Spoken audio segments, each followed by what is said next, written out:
Welcome back to Elden Ring's Greatest Encounters. If you haven't watched the last video, I highly recommend that you do, because in this one, I'm just going to get right into this and get right to the point. First boss fight is going to be against Dragon Lord Palladius? I don't know. It's one of the few names in the game that's not pronounced by voice dialogue.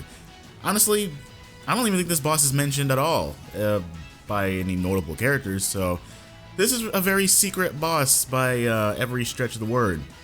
The way to get here is very secret, and this boss is actually one of the most annoying bosses in the game for multiple reasons.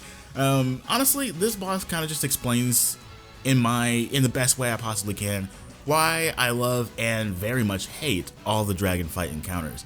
They're super cool, super epic, they're like giant, big scaled, like monsters to fight, but they're just not fun to fight. And again, this boss fight in particular, if you die for any reason, you have to, not only are you like, of course, starting over, but like the walk to get here, you have to start all the way back to the nearest grace, and the nearest grace to this fight is a stretch and a half. Now, honestly, this is probably the closest thing to old school Dark Souls that you're gonna get as far as getting to a boss, dying, and having to walk all the way back to the boss room. Just seeing old videos and stuff, it was brutal back in the day, and this probably isn't as bad, but it's still annoying when all the other fights in the game just made you used to, you know, the grace being like right next to the boss, or like there being some sort of checkpoint right next to the boss, so you don't have to start all the way over. But you know, it's fine. It's not really. I'm not gonna make excuses. This is not fun, especially while you're learning this fight, because this fight is kind of difficult. It is a secret fight. Again, like the way to get here is it's not just out in the open. I mean, it is, but like you have to be looking for it. You would have to just like randomly stumble upon it for the first time, but honestly, I had to look for it, and I honestly almost missed it multiple times. But yeah, this fight is a secret boss fight that you fight in the game, and the lore around it is pretty interesting. Honestly, it just reminds me of like King Ghidorah from the Godzilla franchise, but you know, it's pretty epic. But again, it's just not that fun. I tried going in with a melee build on this one, but it just was not working out. It was not working out at all. And so I made a strategy that I kind of used for my second playthrough when I fought this thing.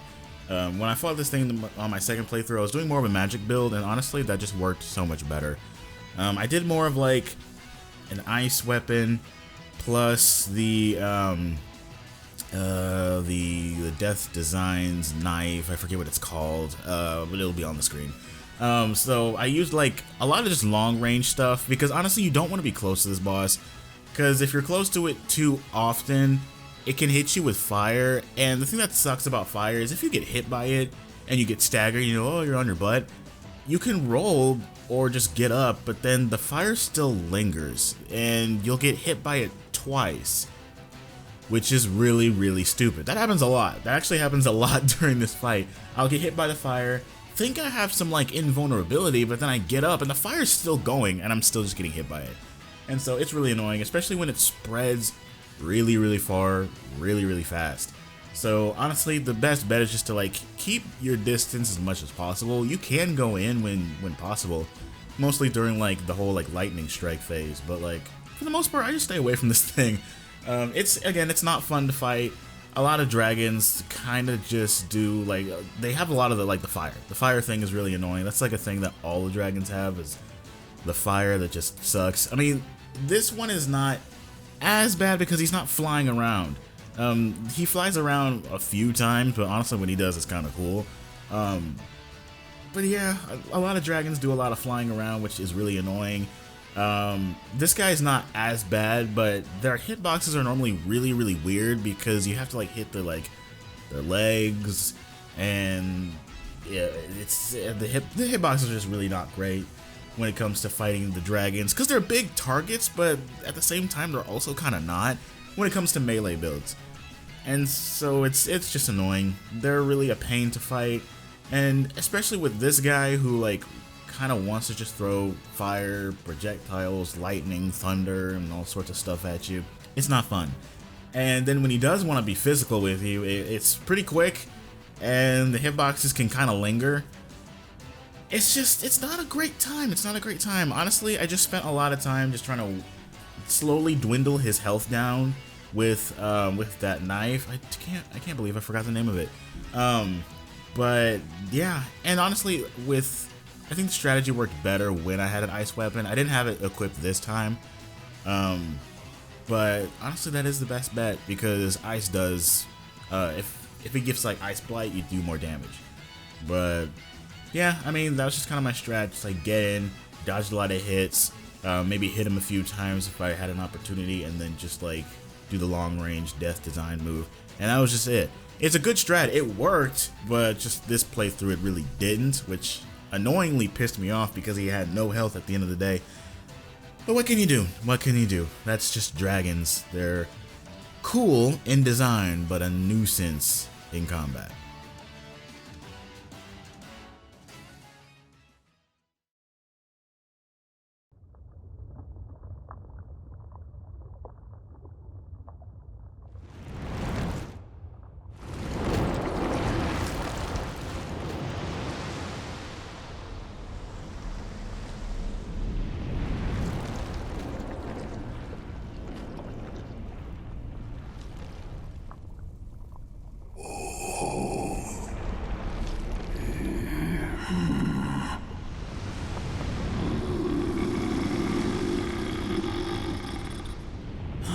Very well.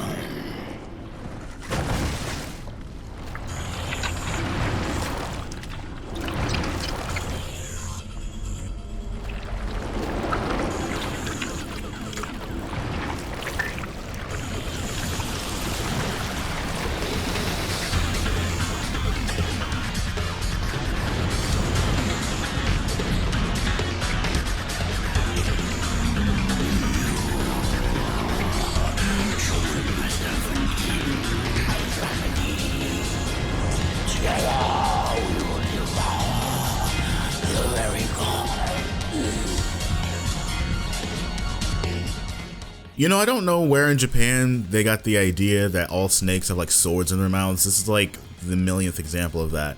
But this fight is also another example of a very cinematic boss fight, kind of like Renala. How it's not the same as your normal boss fight. It's a lot more cinematic in nature, doing a lot more things that normal boss fights don't. Like for example, they even give you like a special weapon to use just for this fight that has special properties just for this fight. Now you can use normal weapons and spells and things like that if you want to. It's not required. But I feel like in this fight, that just makes it a lot harder because, I mean, the odds of you hitting him is very low using other methods. Because first off, the boss starts off being pretty far away from you. And not only that, once you get close enough upon further inspection, you realize that the boss is just literally sitting in lava. So if you're trying to go for a melee build here, this is honestly the most realistic option for you to use this weapon. And honestly, why wouldn't you? The weapon's super cool. It's a spear that just shoots wind at your opponent, which again only works in this boss fight, but it's still super cool to say the least. I think it was a really nice cherry on top to add to the nice cinematic nature of this fight. And honestly, the fight's pretty straightforward for the most part. I mean, you're pretty much wailing on him with this weapon, but other than that, there's a lot of things to dodge. Phase 1, it's not too bad. You're just like fighting the snake, dodging a few of its like flails and it trying to bite you and throw you around everywhere, which for some reason I just get hit by every single time. Other than that though, when you switch over to phase 2, that's when things start to get a little more hectic, but it's sort of manageable. I mean, it's not too crazy until his health starts to dip. And then he just starts to throw all sorts of AoEs at you, projectiles and stuff. And it can get a mess because at the end of it, I was really just running around everywhere trying not to get hit with these projectiles that he just keeps throwing at me while he's trying to stab me, while he's trying to throw his body at me, and while he's trying to fling lava at me, and while these projectiles are coming my way. It's a lot. It is a lot. But I think it's still cool. It's still manageable. It doesn't make it too annoying. It can, because I have died a few times just wondering what was I supposed to do, you know. But honestly, I think this fight is really cool. I don't have too much to say about it. I mean, this one's more just like, look at it.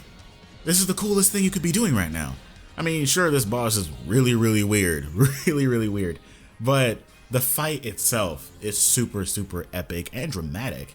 Not as dramatic as fighting on the moon, but fighting in a dungeon lair, with this snake demon that they're hiding in their basement, it's a pretty cool way to take out the trash.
Dearest Mikola,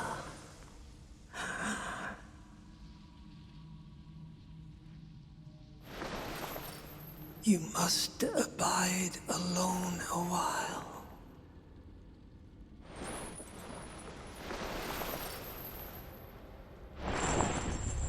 Welcome, honored guest, to the birthplace of our dynasty.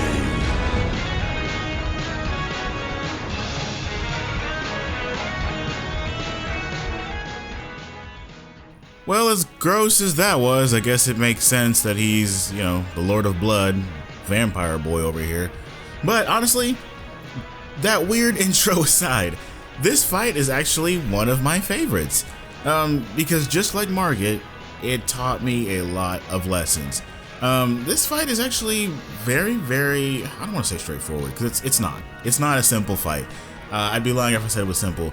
There are a lot of moves in this fight that are so incredibly delayed and hard to predict, and I feel like it was designed this way on purpose, because once I started seeing it, I was like, oh, okay, this is purposeful.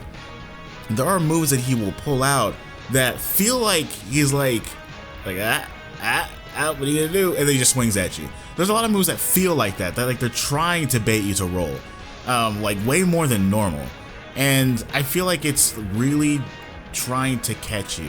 And in this fight, I really had to look at what the boss was doing and not try to guess what the boss was doing, because sometimes you can anticipate when you need to roll, and sometimes you can just just guess, and normally you'll be right if depending on what fight we're talking about. But in this fight, you really have to pay attention with your eyes and see what the boss is actually doing, what his when his arm is actually swinging, when his weapon is actually in motion. You have to pay attention a lot more than normal, because again, he'll try to fake you out. He'll try to make sure you roll too early and then swing at you. There's a lot of moments like that. And sometimes when I got it down, sometimes I'd end up rolling too late, trying not to be too early. And so trying to get that nice in the middle and really perfect my rolling. Margit really made you work on your rolling, improve it, and this fight really makes you perfect it, or else you're gonna take a lot of damage. And it's good. I think this fight is really great.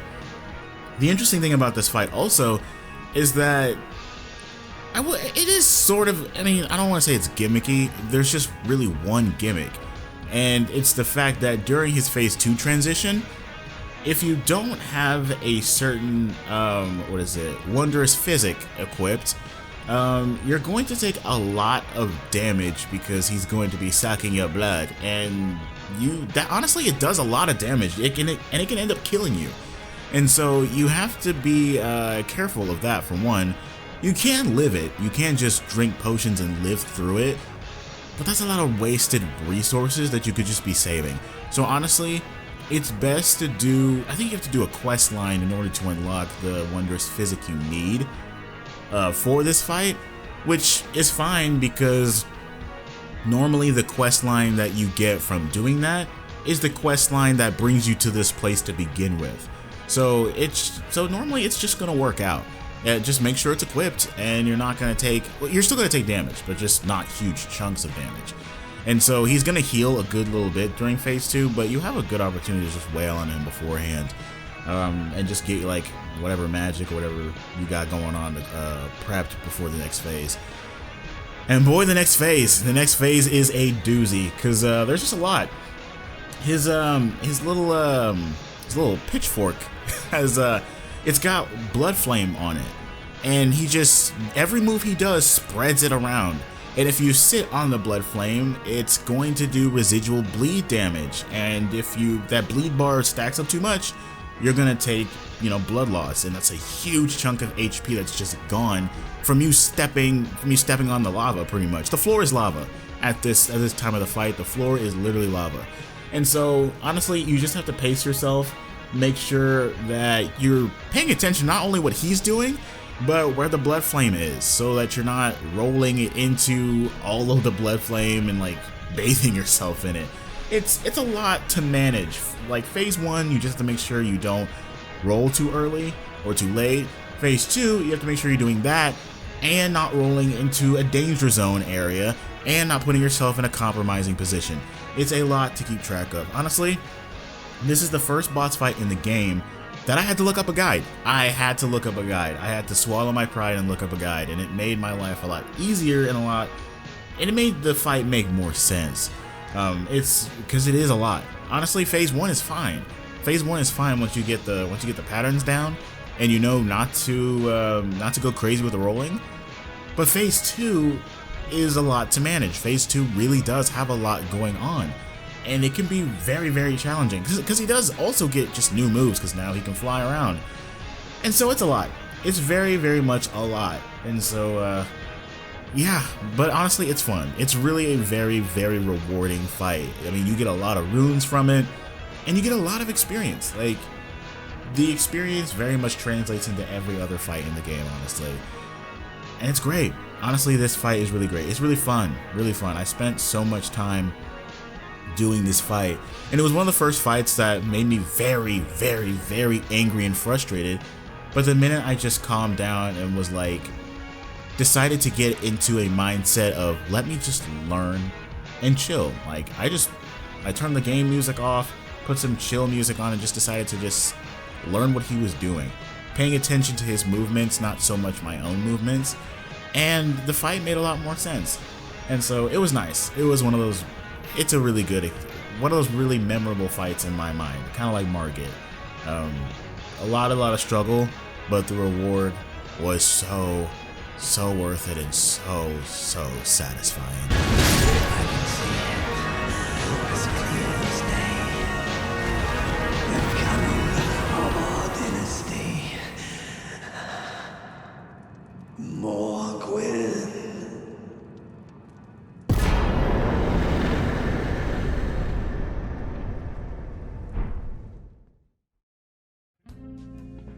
Thank you guys so much for watching.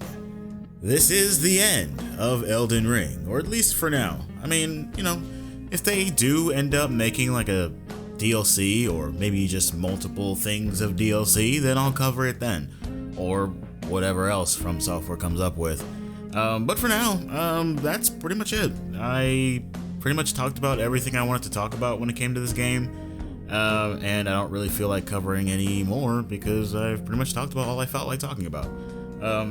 The game is great. I very much enjoy my time with the game. A lot of nostalgia from it, honestly. You never forget your first of a series, just like I'll never forget my first Final Fantasy game, which I am currently talking about now. If you saw, I believe the last upload I had on this channel, I talked about Final Fantasy 13, the first Final Fantasy I've ever played, and the first RPG I've ever played, period. I'm currently doing a series on that because it's a great game, and honestly I haven't played it in years, and so I'm looking forward to replaying it again and seeing if the magic still holds up. It's an interesting game that you either love or hate, so I very much love to talk about it. So yeah, if you guys are down for that, be sure to like, subscribe, and do all the things, and I thank you so much again for tuning in. If I do play another From Software game, well, who knows? It might just be Sekiro, because honestly, that was the next one that kind of caught my attention. And, you know, put down in the comments if that's something you're here for or not, but either way, only time will tell. Thank you so much again for watching, take care, and God bless.